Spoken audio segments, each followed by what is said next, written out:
بھلے ہی میں گناہوں میں آلودہ تھا، خطاؤں میں آلودہ تھا، ہم سے نادانیاں ہوئی، ہم سے خطائیں ہوئی، لیکن مولا ہم تو یہاں تیرے رحم و کرم کی آس لے کر آئے ہیں۔ مولا ہم تو تیرے یہاں عفو و درگزر کی آس لے کر آئے ہیں۔ تو سب سے بڑا ہے، اور جب تیری ذات سب سے بڑی ہے، قرآن کہہ رہا ہے تو ہی ارحم الراحمین ہے، تو ہی گناہوں کو بخشنے والا ہے۔ تیرے نبی کی حدیث پاک ہمیں یہ خیال دے رہی ہے، ذہن دے رہی ہے کہ ایک گناہ میں ڈوبے ہوئے انسان اللہ کی رحمت سے کبھی مایوس نہ ہونا۔ تیری کتاب کہہ رہی ہے لا تقنطوا من رحمت اللہ، اللہ کی رحمت سے ہرگز ہرگز مایوس نہ ہو۔ تو اے خدا ہم کو گناہوں کا انبار لے کر، گناہوں کا پہاڑ لے کر تیرے سامنے آ گئے ہیں، تیری بارگاہ میں آ گئے ہیں۔ ہمارا کام، ہم انسان ہیں، خطائیں کرنا ہماری فطرت میں ہے، لیکن اے خدا تو بخشنے والا ہے۔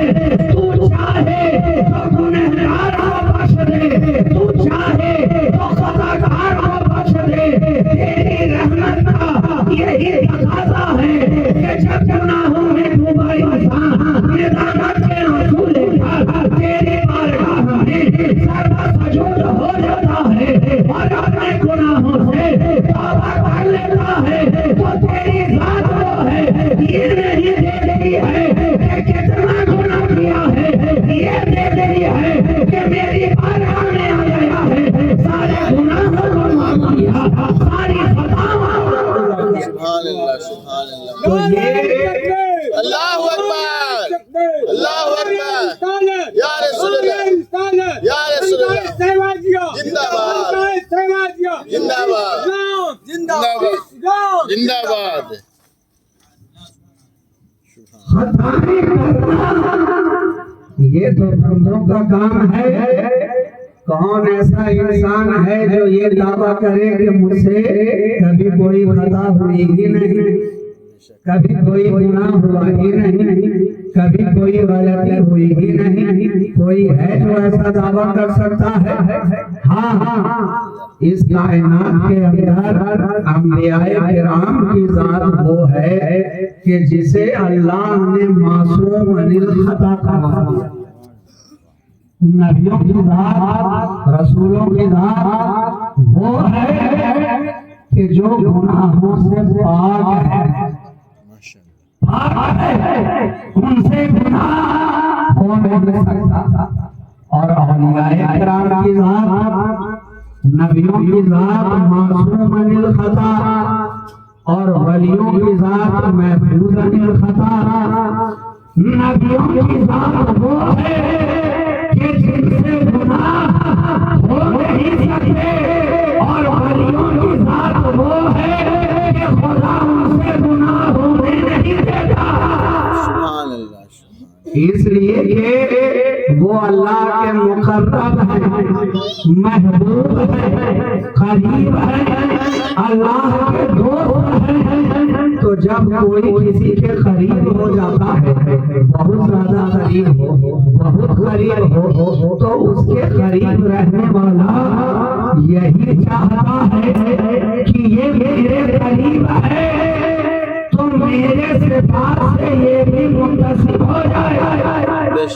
آپ کہتے ہیں نا صحبت کا اثر ہوتا ہے، بزرگوں نے بھی فرمایا ہر کسی پر صحبت کا اثر ہوتا ہے، اور کیسے نہیں ہوگا؟ آپ گلاب کے قریب کسی چیز کو رکھ دیں کچھ دنوں تک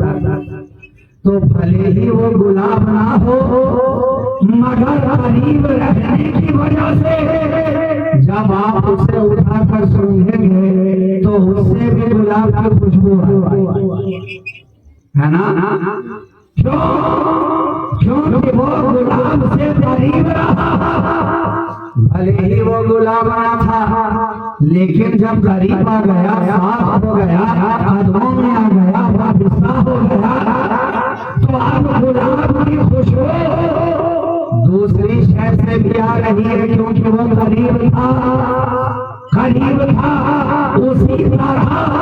اگر کسی مددگار شے کے قریب کوئی چیز رکھ دی جائے تو بھلے ہی قریب رہنے والی شے خود سے مددگار نہ ہو، مگر چونکہ وہ اس کے قریب رہی تو اب اسے اٹھا کر سنگھو تو اس سے بھی بدبو آئے گی۔ تو ہمیں ذہن مل گیا نا، جیسے صحبت ہوتی ہے ایسا ہی اس کا اثر ہوتا ہے، اس لیے کہا کہ صحبت صالح سچوں کی صحبت تمہیں اچھا بنائے گی، سچوں کی صحبت تمہیں سچا بنائے گی، نیکوں کی صحبت تمہیں نیک بنائے گی، تقوی والوں کی صحبت تمہیں تقوی شعار بنائے گی، صالحین کی صحبت تمہیں صالح بنائے گی، نمازیوں کے قریب ہوتے بیٹھے رہو گے تو بھلے ہی تم سے نمازی رہو، لیکن ایک دن دیکھتے دیکھتے تمہارا دل بھی چاہے گا کہ میں بھی نمازی بن جاؤں، روزہ دار کے قریب جو جس رات رہتا ہو خود روزہ نہ رکھے مگر اسے دیکھتے دیکھتے ایک دن تمہارا دل بھی چاہے گا کہ میں بھی روزہ رکھنا شروع کر دوں، تقویٰ کرنے والوں کے قریب تم رہو گے تو بھلے ہی تم تقویٰ گزار نہ ہو، مگر رہتے رہتے اس کی صحبت تمہیں مجبور کرے گی، ایک دن تم بھی تقویٰ والے بن جاؤ گے۔ اس لیے تو قرآن قدم پہ کہہ رہا ہے کہ اے ایمان والوں اچھے کے قریب رہو، سچوں کے قریب رہو،